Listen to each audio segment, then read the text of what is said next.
एक जगह कथा उपरांत में माता जी अंगाई बैठी। कथा में अंगाई बैठी आप। और कथा में आगे बैठ करके माता जी अपने आंसुओं से आंसू टपका रही।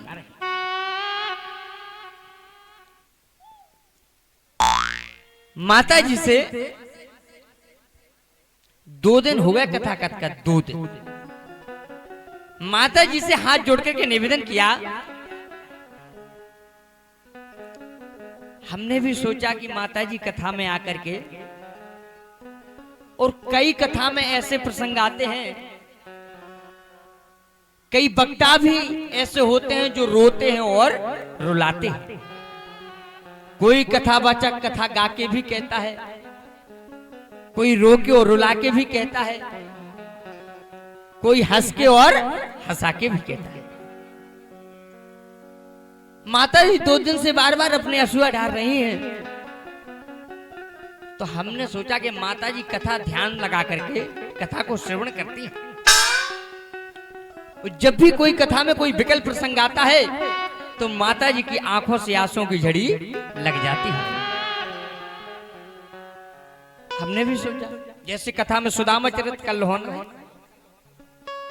सुदामा चरित विकल ही विकल कथा है, तो उसमें लोग भाग रोने भी लगते हैं। माता भी रोती रही। आगे बैठ करके हमने कहा, माता जी बात बताओ, बात का है? बोली, महाराज अब जाना पूछो, जाना पूछो क्या बात है? हमने की का है? बोली, महाराज जैसो जो तुम्हारा चेहरा है, जैसो, बोली जो तुम्हारा चेहरा है ये सो ही बुकरा को है। तो हमारे बुकरा को? बोले वो बुकरा मर गो, वो बुकरा मर गो। तो बोले उगे देख देख के, महाराज तुम्हें देख देख के हमें वो बुकरा की ध्यान आ जा कि ये सो ही बुकरा तू। तो कथा इसको बोलते, हम कहते हैं कि ये बुंदेलखंडी। हमारे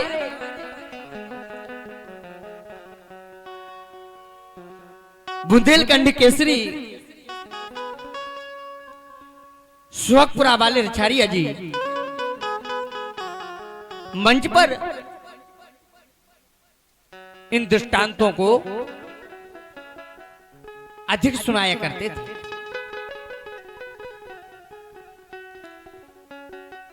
इसी प्रकार कथा में कन्हैया ने अनेक लीलाओं को किया।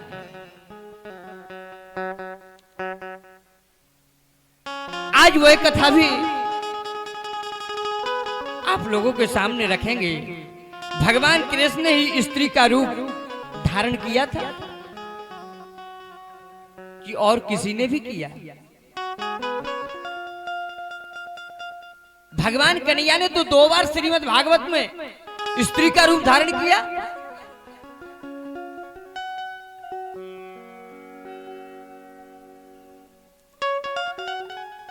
ब्रज नगरी में अगर चूड़ी बेचने के लिए जाते हैं तो मनिहारी का रूप रख लेते हैं। मनिहारी का रूप रख करके चूड़ियों की आवाज लगाते हैं।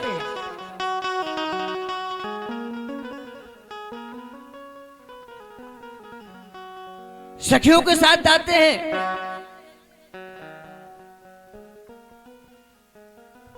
समुद्र मंथन हुआ तो भगवान नारायण ने मोहिनी रूप ले लिया।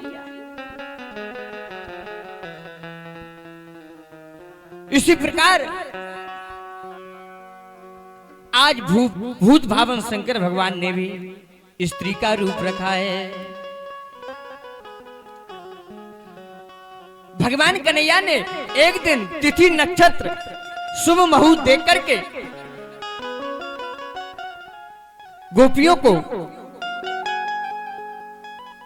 गोपियों के घर जाकर के कहा, अरे गोपियों, अरे सखियों, कार्तिक मास आने वाला है और हम आप कार्तिक मास की पूर्णिमा के दिन जमुना मैया के तट पर कंचन का एक चबूतरा मंडला बना करके सुंदर सजा करके धूमधाम से रास लीला करेंगे। सभी सखियों ने इस बात को मान लिया। इस बात को मान ली और मान करके सारी सखियां रास में जाने के लिए तैयार हो गई बड़ी धूमधाम से। यहां भूत भावन शंकर भगवान भी जब देवी पार्वती जी को सज धजते हुए देखा तो भूत भावन शंकर भगवान ने कहा, अरे देवी तुम कहां जा रही हो?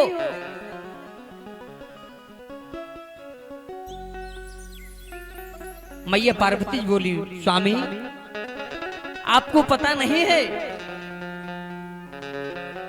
यमुना नदी के तट पर बाबा नंद का लाला और सारी सखियां मिलकर के रास का प्रोग्राम कर रही है। रास का प्रोग्राम कर रही है।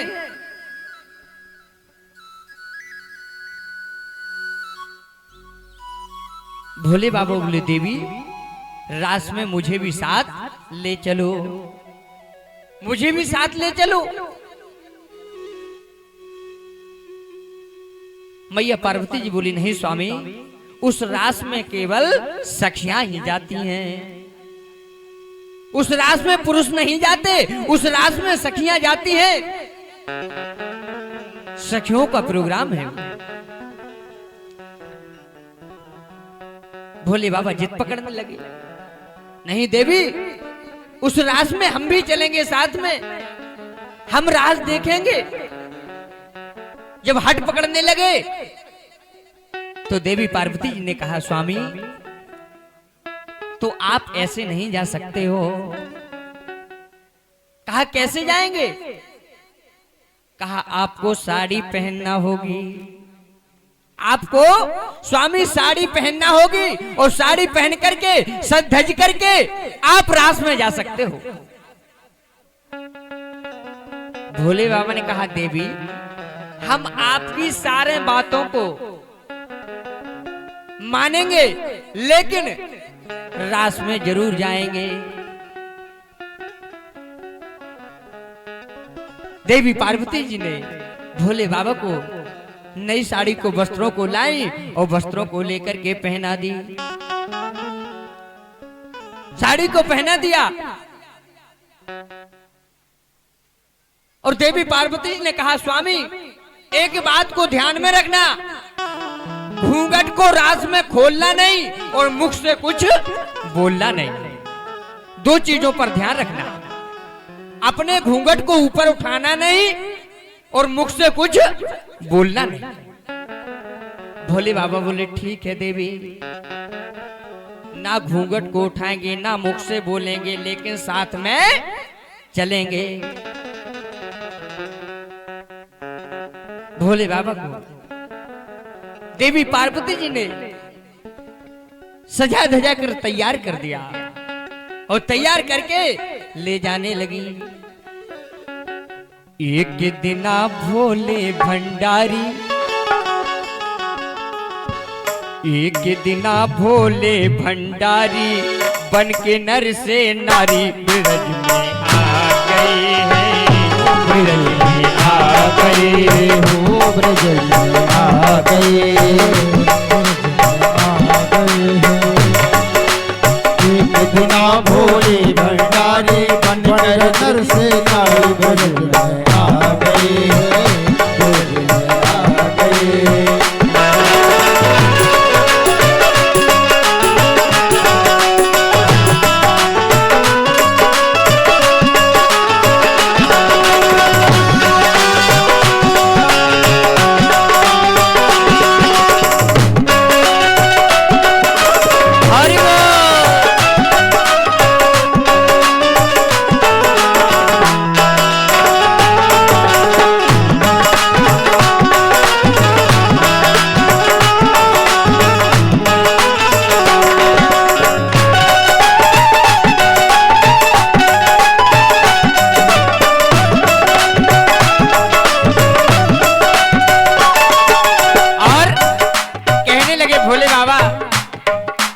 देवी पार्वती जी से, ए देवी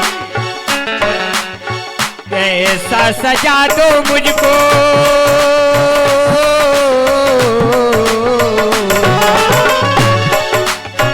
ऐसा सजा दो मुझको, कोई न जाने इस राज को, इस राज को।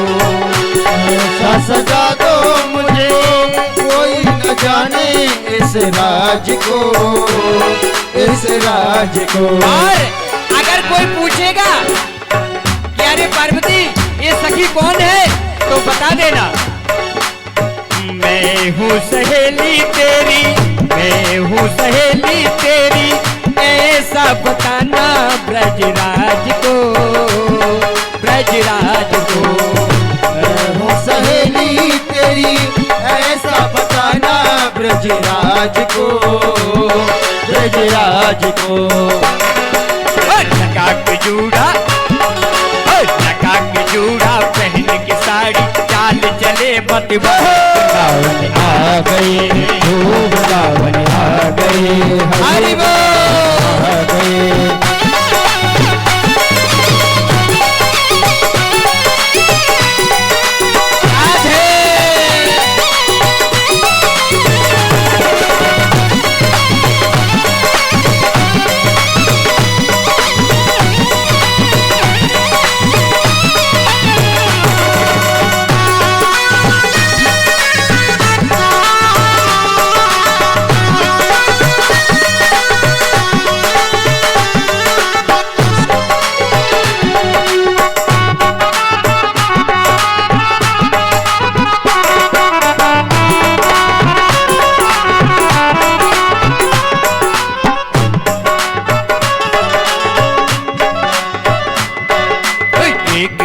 भोले भंडारी बन के ब्रज की नारी, वृंदावन आ गए हैं, वृंदावन आ गए हैं।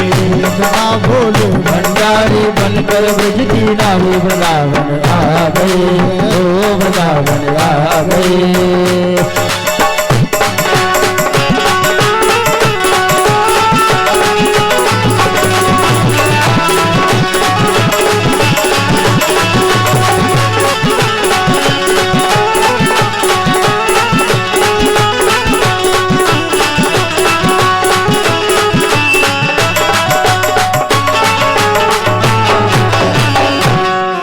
इस प्रकार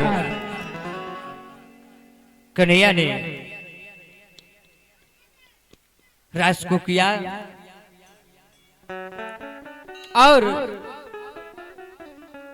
जाकर के भोले बाबा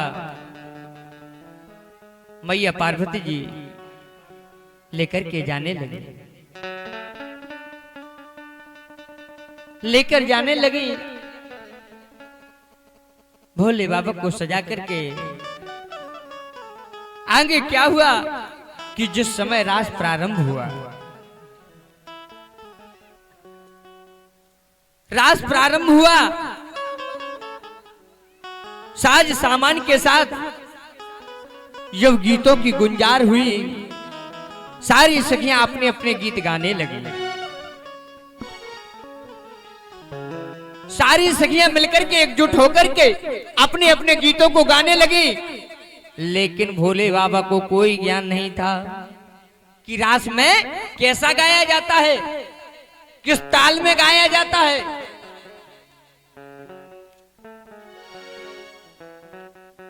और आज भोले बाबा अपने घूंघट से मुख को ढाके हुए हैं और देखते हैं सारी सखियां नृत्य कर रही हैं, रास में गाना बजाना हो रहे हैं। और जब भोले बाबा बोले, जब भोले बाबा का नंबर आया कि ये सखी का भी नंबर लगाओ, इस सखी ने तो कुछ नहीं बोला। किस कारण फिर रास में आई है, क्यों आई है? सारी सखियां ताने देने लगी, आप पार्वती जी देखती हैं, मैंने पहले ही कहा था प्रभु आप नहीं मेरे साथ में चलो, ये रास है, इसमें सखियां जाती हैं। सारी सखियां ताने देने लगी। अरे पार्वती जी, इस सखी से तो गुआओ। जैसे ही भोले बाबा बोले तो सबसे हटके बोले, सबसे हटके गाने लगे, सबसे हटके गाने लगे। तुरंत ललता सखी ने आकर के और घूंघट को उठा दिया। अरे वाह, ये तो भूत भावन शंकर भगवान पतिदेव को साथ में मैया पार्वती लेकर के आई हैं। ये तो अपने पतिदेव को रास में साथ में लेकर के आई हैं। मैया पार्वती जी भी कहने लगी कि स्वामी, मैंने पहले ही कहा था कि रास में कभी बोलना नहीं और घूंघट को खोलना नहीं।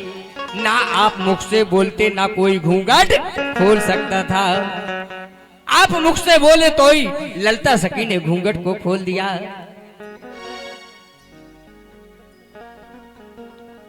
दर्शन को भोले चल दीने, रुके न रोके से।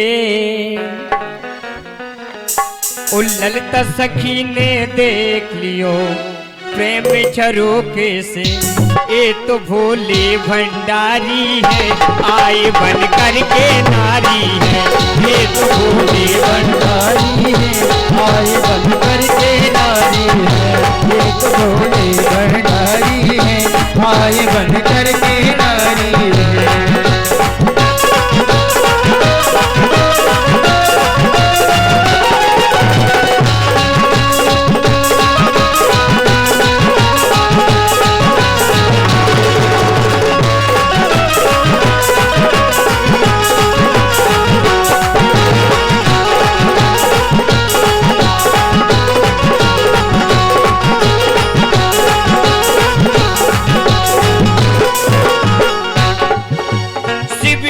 और शिवानी ने मन में एक विचार किया, बिन दर्शन में मान सकूंगा।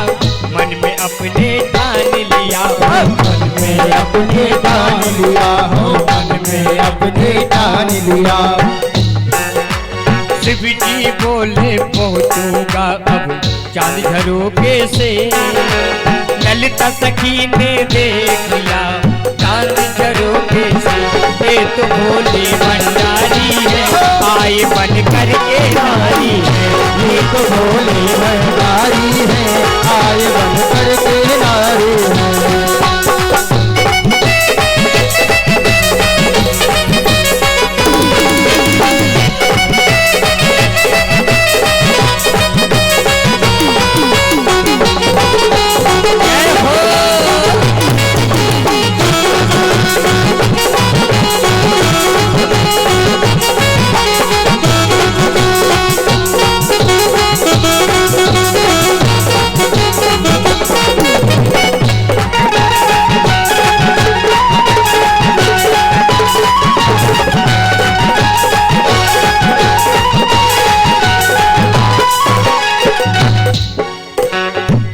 इस प्रकार कन्हैया ने रास को रचाया। यमुना नदी के तट पर आगे की कथा आती है, धनुष यज्ञ की कथा।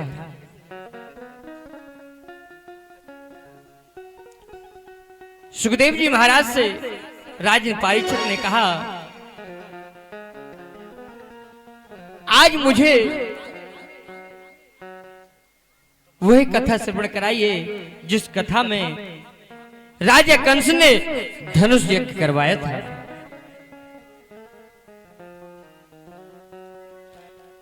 कंस राजा ने जब सारे आयास प्रयास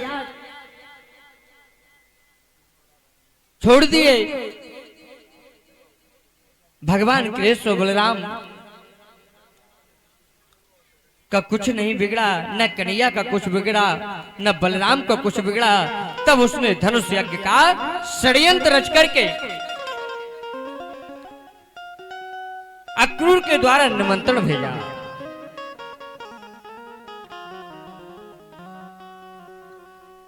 अक्रूर के द्वारा निमंत्रण भिजवाया। अक्रूर जाकर के नंद बाबा और यशोदा को मथुरा का सारा हाल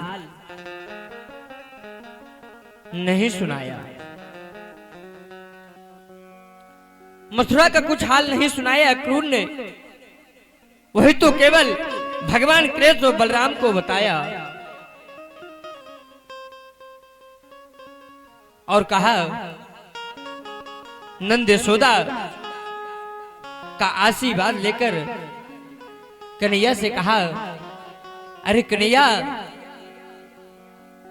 आज तुमको मथुरा की ओर चलना है, मथुरा के लिए चलना है।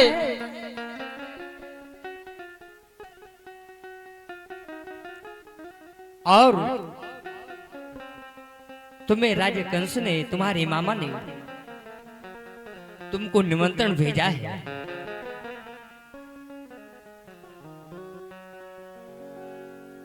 कन्हैया ने कहा, आप आए तो थे, लेकिन मैं मैया यशोदा को और नंद बाबा को छोड़कर कैसे जा सकता हूं, और मेरी मैया यशोदा मुझे अभी नहीं भेजेगी। कन्हैया ने जाकर के, बलराम ने जाकर के मैया यशोदा से कहा, मां,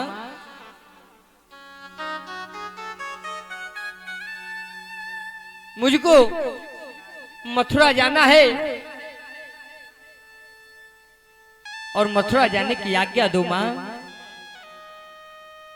नंद बाबा ने कहा, नहीं कन्हैया, तुम्हें वहां पर उस बैरी कंस के पास नहीं जाना है, अर्थात वो तुम्हारा मामा है, लेकिन वो तुम्हारा मामा नहीं, वो है तुम्हारा बड़ा दुश्मन है, तुम्हारा काल है और तुम्हारी छोटी उम्र है, तुम्हारी छोटी उम्र है, तुम क्या करोगे वहां जाकर के। कहा, नहीं मैया, मुझे आज्ञा दो, मामा कंस ने निमंत्रण भेजा है कि तुम्हें यहां आना है।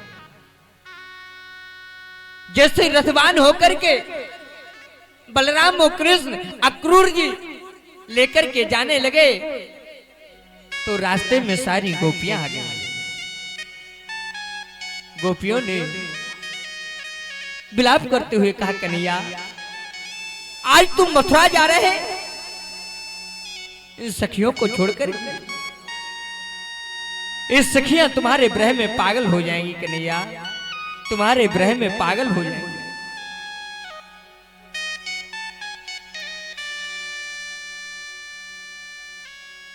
कन्हैया ने कहा, सखियों,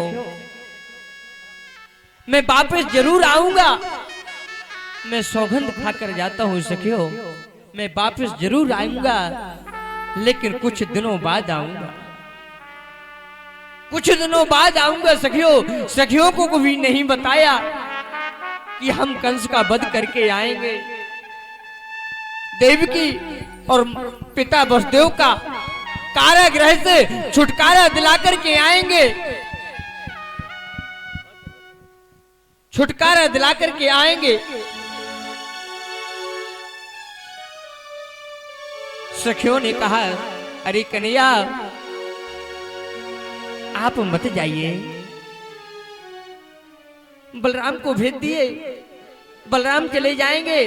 कहा, नहीं, मैं अपने भाई बलराम को अकेला नहीं भेज सकता सखियों, मुझे जाना आवश्यक है, मेरे लिए वहां से निमंत्रण आया है। और आज कन्हैया रथ में बैठकर के किसी की बात नहीं मानी, मैया यशोदा से सौगंध खाई, बाबा नंद से सौगंध खा करके वो चलने लगे, सखियों से कहने लगे, सखियों से कहने लगे, अरे सखियों, तुम्हारा एक कन्हैया गुलाम है और तुम्हारा एक कन्हैया गुलाम रहेगा सखियों, तुम्हारा एक कन्हैया गुलाम है, गुलाम रहेगा, तुम चिंता मत करो सखियों, एक कन्हैया तुम्हारे लिए जरूर आएगा। कहने लगे कन्हैया, सुन बरसाने वाली। अरे सखियों, मैं अवश्य आऊंगा। सुन बरसाने वाली, गुलाम तेरो बने वाली। सुन बरसाने वाली, गुलाम तेरो बने वाली। सुन बरसाने वाली, गुलाम तेरो बने वाली। बनवारी रे बनवारी, बनवारी रे बनवारी, सुन बरसाने वाली, गुलाम तेरो गिरधारी। सुन बरसाने वाली, गुलाम तेरो गिरधारी।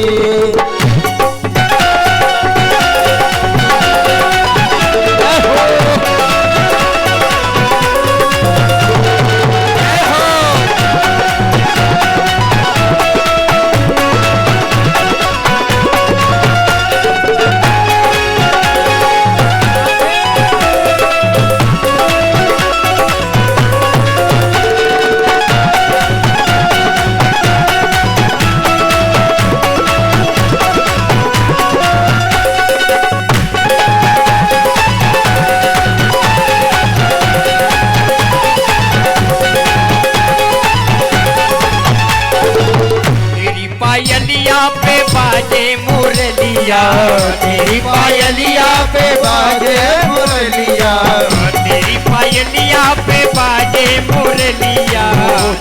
पायलिया पे बाजे मुरलिया। छम छम जय हो, छम छम नाचे गिरधारी, गुलाम तेरो बने वाली। छम छम नाचे गिरधारी, गुलाम तेरो बनवारी। हरि बोल।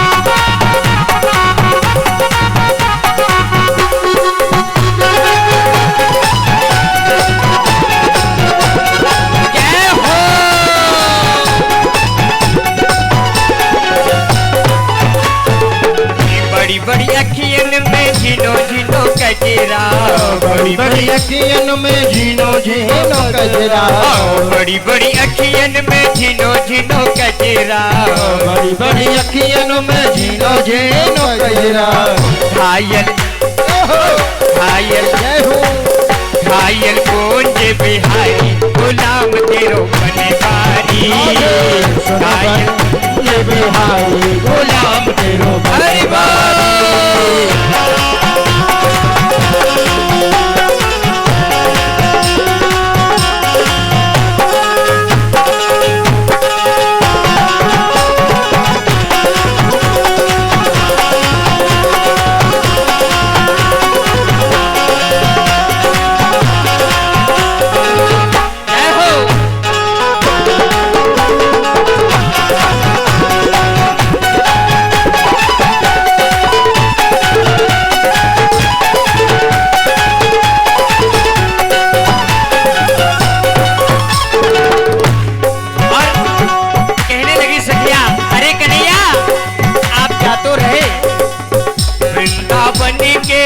राजा होकर, वृंदावन के राजा होकर, वृंदावन के राजा होकर, वृंदावन के राजा होकर, मथुरा मथुरा जय हो, मथुरा जा रे गिरधारी, गुलाम तेरो बने वाली। मथुरा जा रे गिरधारी, गुलाम तेरो बने वाली।